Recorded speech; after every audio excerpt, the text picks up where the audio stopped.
sözlerim.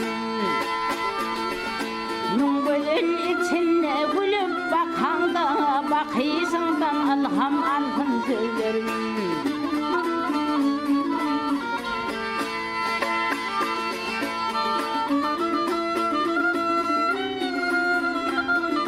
Barınakla sayattır elimin yürü, ötkürdür yarardan sahirın dölü. Kıyalap bakaysa bakıyla gölü, yüreğimi parran bilsin sözlerim.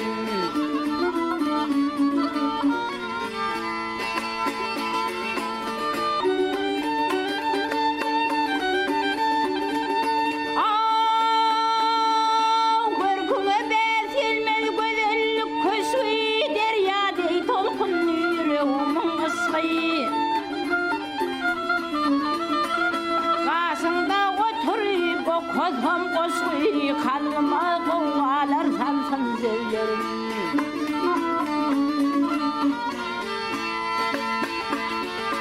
Sen bilen birleştin ömrümün yolu, senden ayrı düşmez gönlüm hiyali.